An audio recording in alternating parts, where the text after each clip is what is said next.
नमस्कार. माझे नाव सौ अनुज्ञा अनिल जोशी. ऐकूया कृष्ण विचार. लक्षात ठेवा, जीवनरूपी प्रवासात चालताना सोबत सकारात्मक, समजूतदारपणा, संयमी आणि प्रामाणिक व्यक्तीची साथ असेल तर कठीण प्रसंग देखील सोपा होऊन जाईल.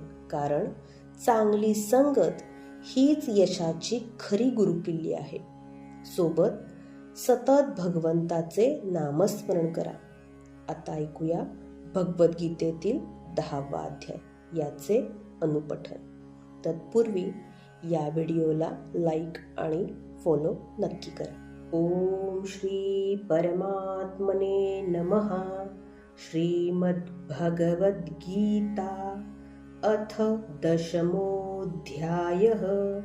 श्रीभगवानुवाच भूय एव महाबाहो शृणु मे परमं वचः यत्तेऽहं प्रीयमाणाय वक्ष्यामि हितकाम्यया. न मे विदुःसुरगणाः प्रभवन्न महर्षयः. अहमादिर्हि देवानां महर्षीणां च सर्वशः. यो मामजमनादिञ्च वेत्ति लोकमहेश्वरम्. असम्मूढः समर्थ्येषु सर्वपापैः प्रमुच्यते. बुद्धिर्ज्ञानसम्मोहः क्षमा सत्यं दमः शमः. सुखं दुःखं भवो भावो भयैश्चाभयमेव च. अहिंसा समता तुष्टिस्तपोदानयशो यशः. भवन्ति भावा भूतानां मत्त एव पृथग्विधाः. महर्षयः सप्त पूर्वे चत्वारो मनवस्तथा. मद्भावा मानसा जाता येषा लोक इमाः प्रजाः. एतां विभूतियोगञ्च मम यो वेत्ति तत्त्वतः. सोऽविकम्पेन योगेन युज्यते नात्र संशयः. अहं सर्वस्य प्रभवो मत्तः सर्वं प्रवर्तते इति मत्वा भजन्ते मां बुधा भावमवस्थिताः.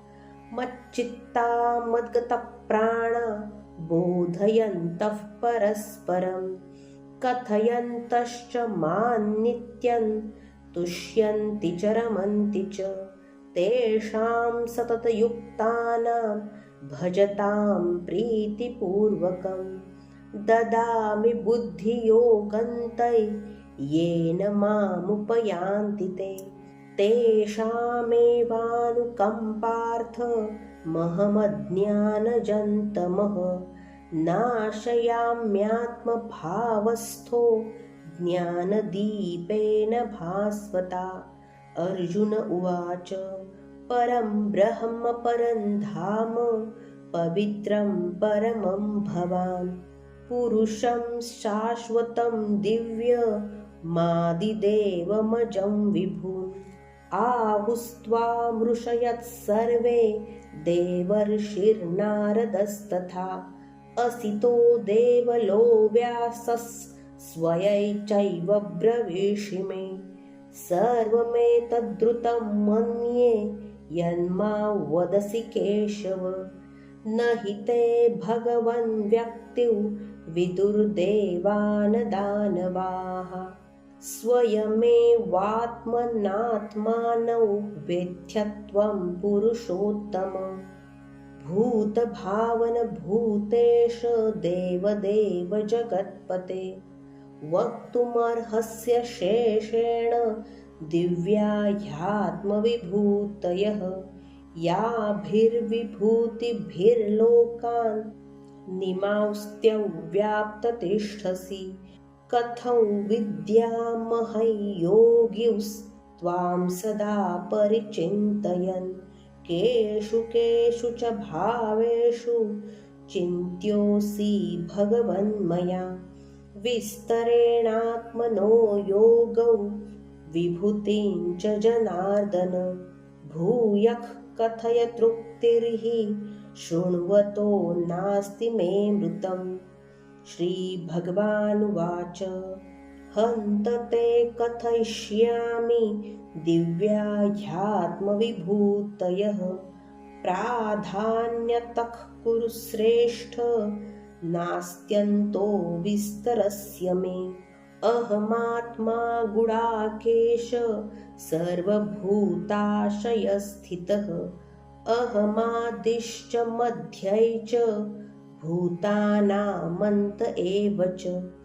आदित्यानामहं विष्णुर्ज्योतिषां रविरंशुमान् मरीचिर्मरुतामस्मि नक्षत्राणामहं शशि। वेदानां सामवेदोऽस्मि देवानामस्मि वासवः। इन्द्रियाणां मनश्चास्मि भूतानामस्मि चेतना। रुद्राणां शङ्करश्चास्मि वित्तेषो यक्षरक्षसां। वसूनां पावकश्चास्मि मेरुशिखरिणामहम्। पुरोधसां च मुख्यं मां विद्धि पार्थ बृहस्पतिम्। सेनानीनामहं स्कन्दः सरसामस्मि सागरः। महर्षीणां भृगुरहं गिरामस्म्येकमक्षरम्। यज्ञानाय जपयज्ञोऽस्मि स्थावराणालयः। अश्वत्थः सर्ववृक्षाणां देवर्षिर्नाय च नारदः। गन्धर्वाणाय चित्ररथः सिद्धानां कपिलो मुनिः। उच्चैश्रवसमश्वानां विद्धि माममृतोद्भवम्। ऐरावतं नराणाय च नराधिपम्। आयुधानामहं वज्रं धेनूनामस्मि कामधुक्। प्रजनश्चास्मि कन्दर्पः सर्पाणामस्मि वासुकिः। अनन्तश्चास्मि नागानां वरुणो यादसामहम्। पितॄणामर्यमा चास्मि यमः संयमतामहम्। प्रह्लादश्चास्मि दैत्यानां कालः कलयतामहम्। मृगाणाय च मृगेन्द्रोऽहौ वैनतेयश्च पक्षिणां। पवनः पवतामस्मि रामशस्त्रभृतामहम्। झषाणां मकरश्चास्मि स्रोतसामस्मि जाह्नवी। सर्गाणामादिरन्तश्च मध्यै चैवाहमर्जुन। अध्यात्मविद्या विद्यानां वादः प्रवदतामहम्। अक्षराणामकारोऽस्मित् द्वन्द्वः सामासिकस्य च। अहमेवाक्षयः कालो धाताहं विश्वतो मुखः। मृत्युः सर्वहरश्चाहमुद्भवश्च भविष्यताम्। कीर्तिश्रीर्वाक्च नारीणां स्मृतिर्मेधा धृतिः क्षमा। बृहत्सां तथा साम्नां गायत्री छन्दसामहम्। मासानां मार्गशीर्षोः ऋतूनां कुसुमाकरः। द्यूतैच्छलयतामस्मि तेजस्तेजस्विनामहम्। जयोऽस्मि व्यवसायोऽस्मि सत्त्वं सत्त्ववतामहम्। ऋषीणां वासुदेवोऽस्मि पाण्डवानां धनञ्जयः। मुनीनामप्यहं व्यासः कवीनामुशना कविः। दण्डो दमयतामस्मि नीतिरस्मि जिगीषताम्। मौनै चैवास्मि गुह्यानाय ज्ञानै ज्ञानवतामहम्। यच्चापि सर्वभूतानां बीजं तदहमर्जुन।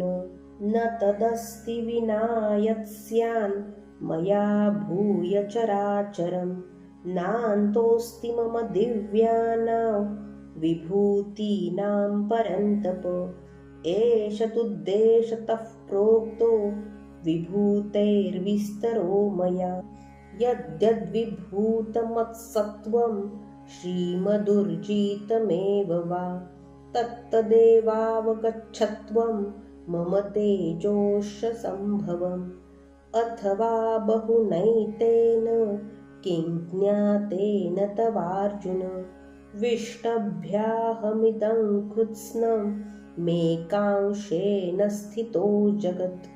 ॐ तत्सदिति श्रीमद्भगवद्गीतासु उपनिषत्सु ब्रह्मविद्यायां योगशास्त्रे श्रीकृष्णार्जुनसंवादे विभूतियोगो नाम 10मोऽध्यायः। ॐ श्रीकृष्णार्पणमस्तु। अशीच अखंड भगवंताची सेवा करूया. रामकृष्ण हरी.